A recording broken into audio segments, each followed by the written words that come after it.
Hello, everybody. David Johnson back yet again for some more shenanigans. Off to a great start. And for some more bullshit. I just got back to Maryland. I was visiting family over the last week in Chicago for the holidays. And something interesting always occurs when I go back to Chicago. A long time ago, I couldn't give you an exact date, but at least the entire 8 years I've been out here in Maryland, probably further back, I've kind of intentionally taken myself off the grid. What do I mean by that?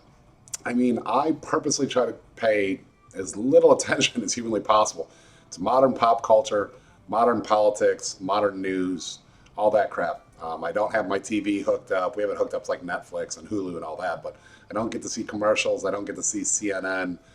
In my car, I have Sirius satellite radio, so I don't hear commercials on the radio like other people do and all that stuff. So I'm kind of insulated from a lot of the modern goings-ons within the world. And I am that way intentionally and for a reason. And because of that, it's always interesting to me when I go back home to visit and I get plunked in front of the television and I get to see commercials and, network TV shows and all that crap. And I start to finally get a little bit of a feel of what's going on in the world. It always amuses the shit out of me, kind of surprises me. Specifically, what I want to talk about right now is just how shocked I am at the amount of energy, mental energy, care, passion, whatever you want to call it, that the average person puts into all this meaningless bullshit that occurs day to day. And let me give you an example. I happened to stumble upon a documentary on Netflix, I believe. I forget the exact name, doesn't really matter. But it was about the legalization of marijuana in Colorado, which obviously is legalized in Colorado, and a specific dispensary that was trying to open up kind of on like the main street of this little yuppie town.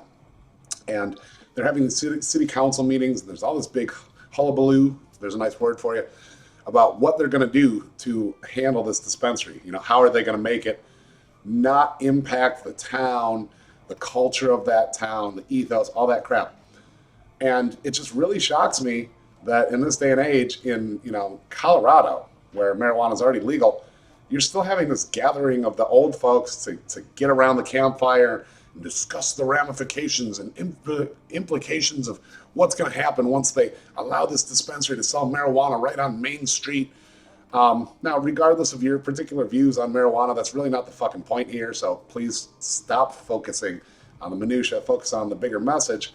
In this day and age, 2016, if there's anyone out there that still truly believes that marijuana is going to lead to the decline of Western civilization, that it's going to lead to, criminal activity or violence or anything like that, first of all, you're a fucking idiot. You're completely delusional, all right? It's been around for decades now. Yeah, it makes people lazy, unmotivated, maybe a little dumber, all that stuff. I don't really see a lot of murders occurring due to it, anything like that. Yeah, there's a lot of moral decay going on in our society right now. Pretty confident it's not due to smoking marijuana. It's due to a lot of other things. But it just really shocks me that, people still get that caught up in it to the point where they're going to set aside some of their precious time in their day to have a fucking town hall meeting. All the things that these assholes could be spending their time doing, right? Masturbating, anything, watching a really bad sitcom. It doesn't matter. Pick fucking anything at random, all right? And somehow getting together to discuss the impact of something that's already legal. It's already legal. But what impact is it going to have on our society if they're selling it on Main Street?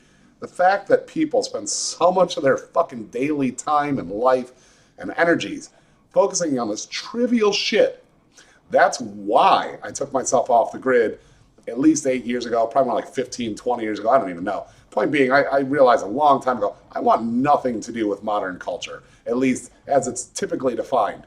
Most people, when they feel like they're out of the loop, like they don't know some current slang or acronym or some fucking hashtag bullshit on Facebook or whatever, kind of get that, oh gee, I'm old guilt feeling. I'm actually proud. I'm insanely proud of the fact that I refuse to play that stupid game and be a part of that nonsense, all right? So let me take this in a little bit different direction for a minute here. There is a principle or a rule that gets tossed around oftentimes in the business world, but it's applicable in a lot of other realms as well, called the 80-20 rule. All right, and the 80-20 rule or principle, in a nutshell, what it says is that, most of the time people spend 80% of their energy on things that only produce 20% of their return. Okay, so good example.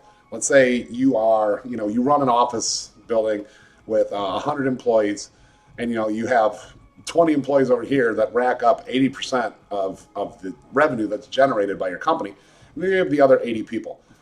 Chances are, as that office manager, you're going to spend 80% of your energies dealing with this small group of delinquents over here that doesn't get shit done. All right? They spend all day just being completely worthless, doing nothing of real contribution. And yet you, as the manager, spend all of your time basically trying to corral them, police them, motivate them, babysit, all that crap. And we know day to day this is how life actually usually works. You can take that same principle, apply it to like a public classroom setting. And again, I don't want to get into the specific, morality here or ethics here. If you believe that no child should be left behind, that's fucking fine. That's your prerogative. We can have that debate on another date. I just want to analyze the actual math here. Take a classroom setting, okay, where you got 20 students all in one class. It is par for the course for the teacher to spend most of her energies on the children that are not quite average, the children that are slightly below average, whether because they're kind of delinquents, whether it's because they're just not naturally that smart, whether it's because they're unmotivated, whether it's because they have learning disabilities. I don't really care why. Point being, the teacher is going to spend the majority of her efforts, or his efforts, working with the small subset over here, okay, the ones that are kind of falling behind the curve. And let's say this 5% over here are the ones that are going to really go on to be geniuses, whether it's in science, whether it's with artistic creations, whether it's becoming CEOs for giant corporations, people that are naturally very self-driven. That small group of people that in the future is going to produce 80% of the wealth produced by all the people in that class.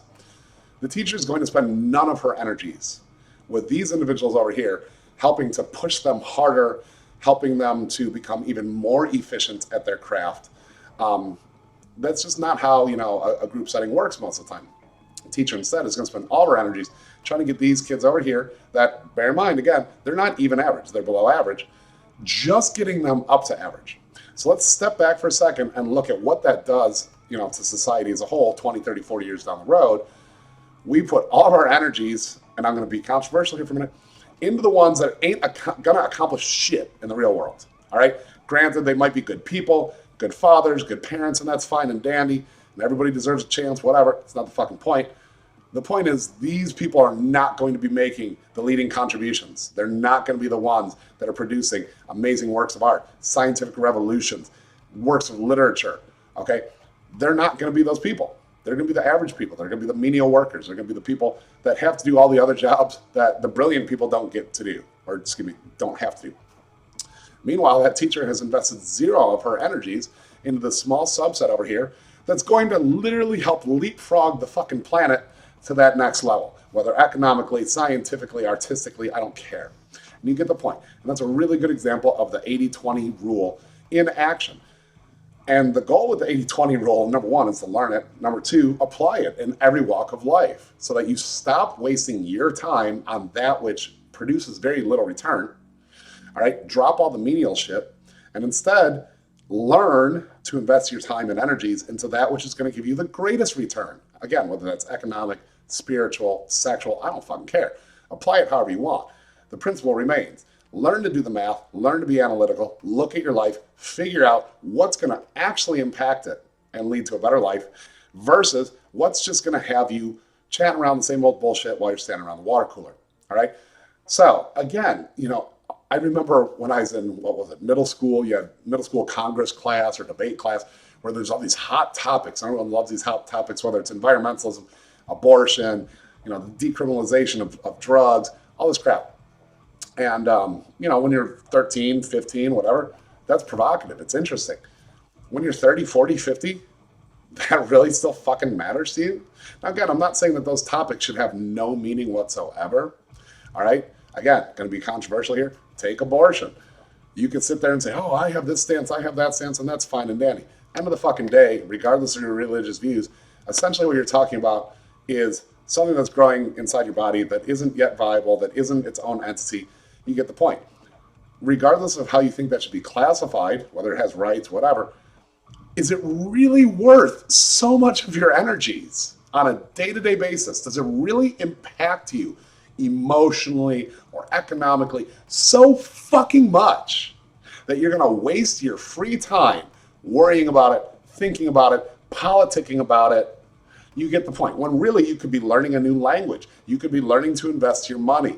You could be actually down in a soup kitchen helping people out if that's the kind of thing that you believe should be done. You could be doing something legitimate with your time rather than getting your fucking panties in a twist so you can repeat some news bite bullshit the next day at work so you too can be a cool kid and be in the know with modern topics and act like you have something to contribute when really all you're contributing is some stupid bullshit opinion because you haven't actually fucking done anything. You didn't write a treatise. You didn't take the action to really write your congressman or go out into the world, do seminars, do a stupid fucking video blog on Facebook, whatever. You didn't do any of that. Rather, you invested your energies into picking a topic, getting worked up about a topic that has no real bearing on your life, and then you walk around and now this is my stance. I don't care if it's abortion. I don't care if it's fucking dog fighting with Michael Vick and all this stuff. Well, I'm sure that you're a fan of dogs. I'm sure you really are. Does it really keep you up at night knowing that some asshole took two animals that essentially evolved to tear each other apart and, I don't know, encouraged them to tear each other apart? Ooh, that's crazy that anybody would do that. That's certainly worth our nation's attention for weeks, if not months, if not years on end. All right. So the real point of this, think about what you're investing your energies into. Your mental energies, spiritual energies, what really matters. Take that 80-20 rule and apply it. And I encourage you to apply it first and foremost to any bullshit you see coming through your TV screen from a media source, from a politician, all these things that are supposed to rile us up and have import, when in reality, they don't affect your life in the fucking slightest. You know what affects your life? The fact that you're probably going to die young because you don't eat right. The fact that you look horrible and don't get laid because you haven't seen a treadmill in 6 months. The fact that your kids don't really love you that much because you were a shitty parent, because you were too busy investing your energies into worrying about fucking abortion and dogfighting rather than writing stories with them and playing with them in the yard. This is the 80-20 rule in action. You want to know how to become an overman, how to become a better person, how to become the god of your own world? Figure out what really needs to populate your world. Figure out how to spend your moments and your time and your energies. It's not on all this bullshit that everyone else is spitting out on TV all the time that you're supposed to care about and act like it matters. It doesn't matter. Big scheme, it really doesn't matter. And if that is what matters to you, I don't know what to tell you other than I'm sorry. Get a better life next time. All right, so this is David Johnson. Want you to take that idea of the 80-20 rule this week after watching this video. Try to find specific instances where you can apply it, where you're wasting your time on some shit that has no real return, okay? Then I want you to think about what really gives you the greatest return. And we could just be talking happiness here. And how much of your time are you really investing into making that a reality, okay? 80-20 rule in practice. Stop worrying about bullshit. Start worrying about the things that really ought to matter to you. You do that, you're going to be an overman in your own right. All right, we'll be back soon with some more little helpful tips, tricks, and cursing, I'm sure. Now that we've discredited the need to worry about dogfighting and abortion, I'm sure the rest will all be a real easy road from here. All right, until next time, peace out.